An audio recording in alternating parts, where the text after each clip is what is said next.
MonsterQuest is searching the wilderness of Tasmania for a predator thought to be extinct for more than 70 years. This woman is investigating suspected modern-day tiger hairs.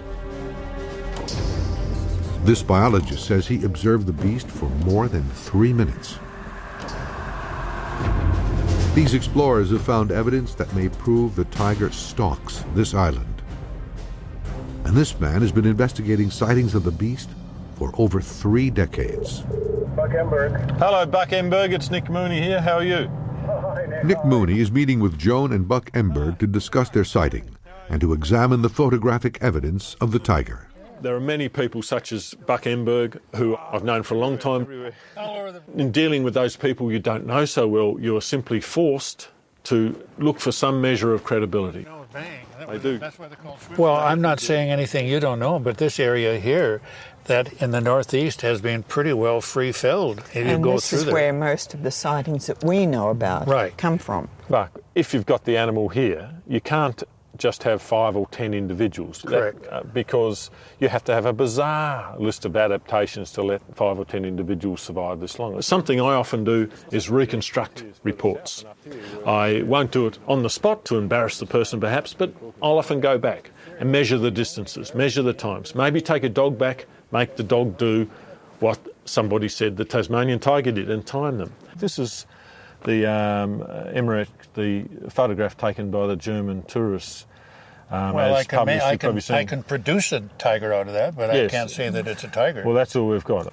You know, it's a sort of blurry image you might well expect from a field photograph. Correct. We've all taken blurry image. So from that point of view, it's kind of realistic. The thing that worried us a lot was the remarkable similarity with this photo from a German book.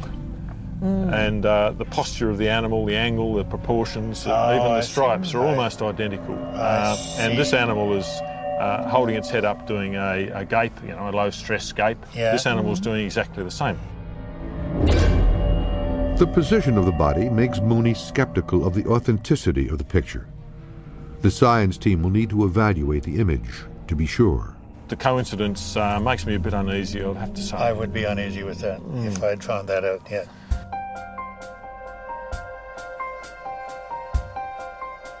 The science team is completing the morphological examination of suspected Tasmanian tiger hairs. Let's just have a look at the photo that we took of our Tasmanian tiger specimen. Okay, so let's look at our mystery sample. So we start at the tip and work our way down and have a really good look at the whole hair. We can see that there isn't a medulla anywhere. That's strange. Yeah, there are a handful of Australian animals that don't really have much of a medulla. Put them side by side and have a look. You can see that they don't really look anything alike. They're quite different, aren't they? So this is the flay hair, and this is known thylacine hair. Yeah, these were taken with the same magnification.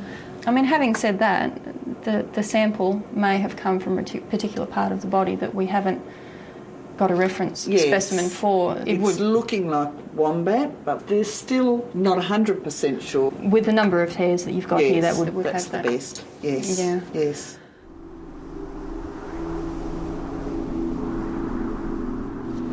There's something just there in the corner of the shot.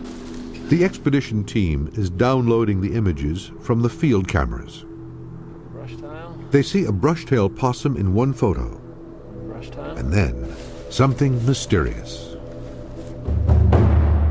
Got an animal just got the back of something there. What's that? It's got an almost stripy look to it, isn't it? You would hope to see some striping about here if that were a tiger. Yeah. Just can't tell from that photo what it is. Yeah. There somewhere. The image is not clear enough to be definitive. Right up close to the camera. But they have other compelling evidence that might prove the tiger still exists. Earlier in the expedition, the team found footprints in soft, muddy ground that resembled the prints of a Tasmanian tiger.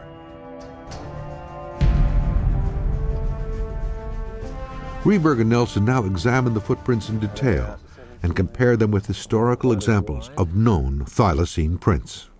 What surprises me is the toe spread on this is actually a lot wider than what I was expecting. And the plantar pad is just like the width and the height proportions is the same as what we've got in this illustration. That is very, very similar. It is. When I first saw that print and compared it alongside the thylacine print, I'd have to admit I was pretty excited. Yeah, so what do you say? Yeah. The dimensions are right, the width's right, the length's right, the layout of the digits is right. What I can say definitely about this print is that the information that's there is consistent with a Tasmanian tiger. Because that's looking really, really positive at the moment. We'll be showing this to a few people. Yeah, that is incredibly close. It's well worth asking questions. Yeah. And it's just, I'm blown away, I'm speechless. It's fantastic. Woo! This is a stunning discovery. It could be physical proof of the existence of this creature. This month's Quest expedition has uncovered solid indications that the Tasmanian tiger may still be living in remote reaches of Tasmania.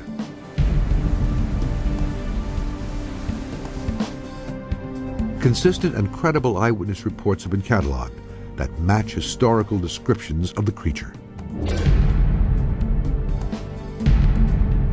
The team may have captured the first photographic proof of the Tasmanian tiger in decades, and they will continue surveillance of this exact location in order to capture more images.